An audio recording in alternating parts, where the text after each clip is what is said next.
everybody, it is bee moving day. I'm going to go pick up my packages of bees this afternoon. I'm so excited about it. I decided that I wanted to put a fresh coat of paint over these. Normally I wouldn't do it the same day. I try to do it at least the week of or before. I kind of got caught off guard. I got my check back in the mail that I had sent to the guy. Something went wrong with it. I figured he just wasn't going to deliver. He still delivered. He came through. So I'm going to go meet him, pay him for the bees, which was just so great that he still brought them up from North Carolina for me, unpaid for. So I'm going to go pick up the bees, get them over here, and you can watch me install bees, a bee package for the first time ever.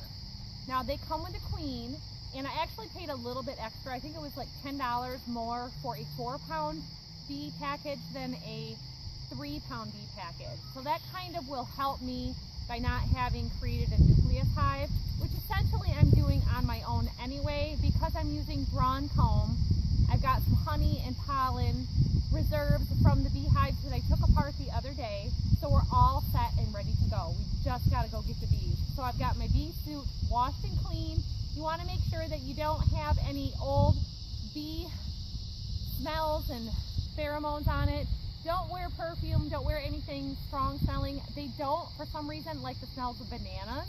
So always keep that in mind. It mimics the pheromone smell that they release for bees stinging to defend their hive. So we're just kind of out enjoying the sunny day. Lots of things to do, but I've got the bee tools cleaned. My hands are sticky just from touching this stuff. It's amazing like how much, even stuff that's a year old. So I always try to, I will recommend to you, so I always try to keep backup tools and gloves. So I recommend to you having a second pair of gloves, a second set of tools in case you drop them in the ground or they get all sticky and it makes it hard, because then you start fumbling around. And make sure that your gloves fit you well. Use the tools provided for beekeepers for the job, because if you start fumbling around, dropping tools on top of the hive, you're gonna get the bees upset and mad, and you want to get in, get out. Don't be an unwelcome guest. So stay a short time, go when it's time to go. Listen for the sounds and the clues that the bees give you. If they start making more noise or you're requiring more smoke, if it's too windy, if the storm's coming in, button it up and get out. Come back another day. It's always just better. You don't want to get them overworked, get yourself, into a bad situation, or make the bees harder to work in the future. All right, so we're at the bee place and getting my bees. So this is a nucleus hive, and this one's empty. He's going to show me his method for setting the bees free. He's got another order that somebody's still coming for a set of 5. And these are actually 4-pound instead of 3-pound.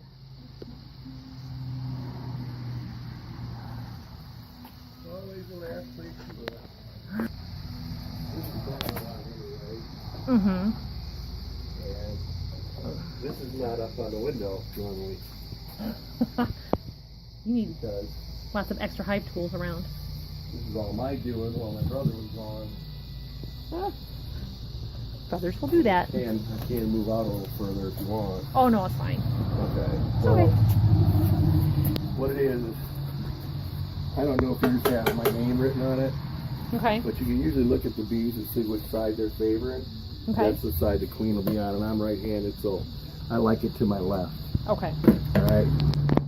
So, first of all, what kind of feeder you got? The mason jar with the little tray on the bottom. Doorway feeder. Yeah. Right? Yeah. Okay. They don't really work very good. Yeah. Unless it's really warm out. Really? Yeah. Okay. Because the bees stay in the Mm-hmm. heat cluster and around the brood, Okay. and they don't like to go down. So a frame feeder is better. Yeah, frame feeder's better, or believe it or not, you can use Dean cottage cheese containers. Oh, and just do a little drip feed? Yeah, Okay. through the handhold of the inner cover. Yeah. Right? Right. And just an empty box around the top, and then the top cover on that, just keep from blowing off. Okay. Right? Yep. That's how we started so early. Okay. Because they're going to stay to the top. Okay. And feed them and get them going. Well, what it is I don't mow, so the dandelions are taken right off. What it is when you start them really, really cold, yeah, you can go like should have had a different cage around here too, but this one was, what it is you can put this in here, right? And they put it off center, whatever. You don't have to do that. I just did that because I'm tired of messing with the frames not being straight. But you can put this off center, you put a pallet patty right there, right? Yeah. And then, believe it or not, if you flip this over, the cage and everything sits right under it. Okay. Okay? Because you only leave her there for a couple days or until the pallet patty's gone, and then you just flip your inner cover over. Okay. You know? Yep. And that's how they don't have to come out. Use a small doorway, just one box. They don't have to heat an entire, you know, some people go out now, I'll just dump them in the top. Okay, they're going to stay in the top. Right. Right? And a lot of they think, well, I'll just put them down here and put the queen down there and I will stack these up. I'm going to tell you right now, a few of them will maybe stay with the queen because they smell her. Right. You know? But the rest of them, they're going to go to the top. And they're going to freeze down in the bottom. See what I'm saying? You give them just a nice little space to work in to start with till they get going. All right. You know? So, anyway, what we're going to do here is show you the wheelbank style cage.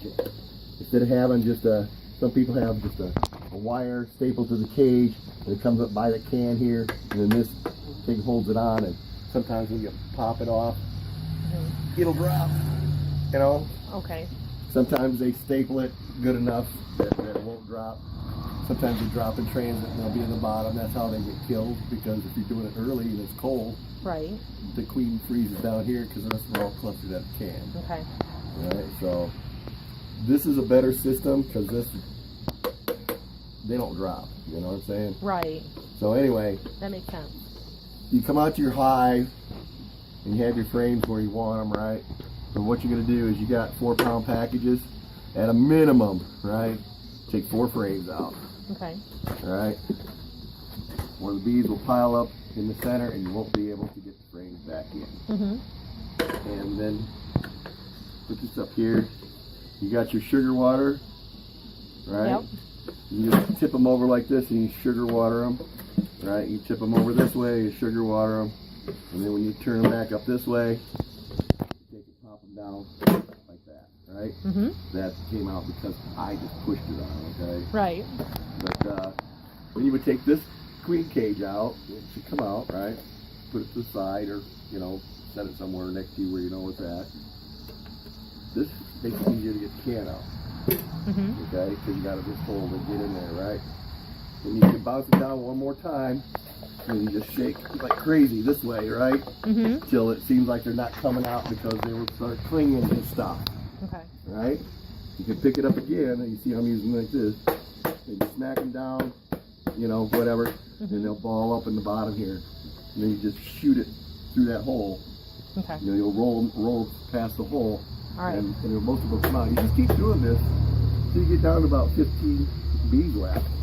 You can just set this out like that, or on top of the hive, or whatever. So they'll all be down there, and they'll start walking around. You should be able to put these in without crushing them. Okay. Right? That's why I said take that many out. Because if you only just did 2, they'll be piled up in there, and you'll be waiting forever for them to walk out of the way, right? When it's really cold out, I take 5 frames out because they're going to hit and cluster. And you need them to splash out, you know what I'm saying? All right. So, you put those back in, square them up, they'll start crawling up stuff. They shouldn't be flying much because they're damp. You got the comb there. They'll go right to the comb and start messing with it, right? Okay. Take this queen cage and pry this off, right? Right. Just the pry tool under it, pry it off. The candy will be on that end. And the little piece of wax paper here, you'll see it when you get it out. There'll be wax paper, the candy's under it. Then you poke your hole in it and put it down. Doesn't have to be where the hand hole's at. You can have it here, you can have it there, whatever, right? A nail size hole? Huh? Like put a nail through it, maybe? Yeah, if you have like a number 4.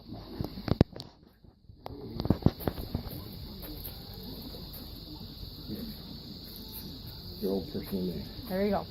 But see, we use these because you can push straight through and make a hole.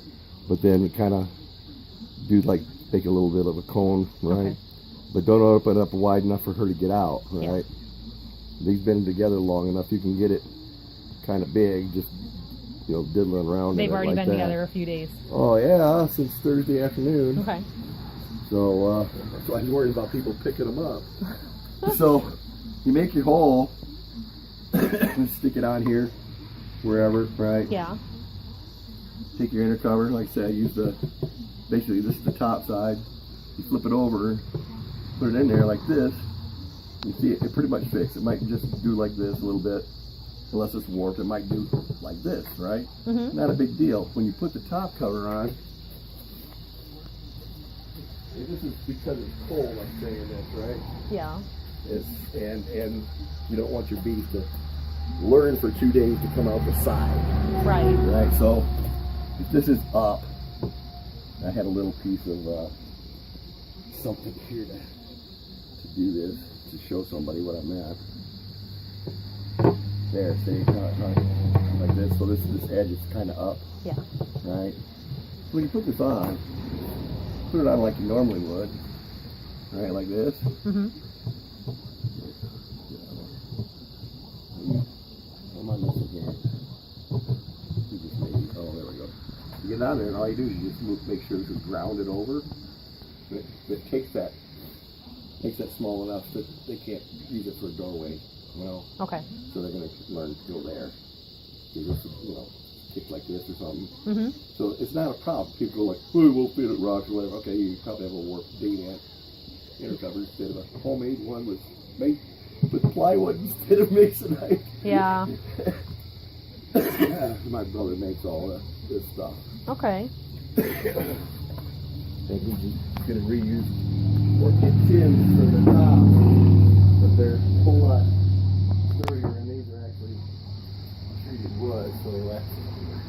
I wondered about that. You can use treated wood with the bees. They don't mind. You can use treated wood.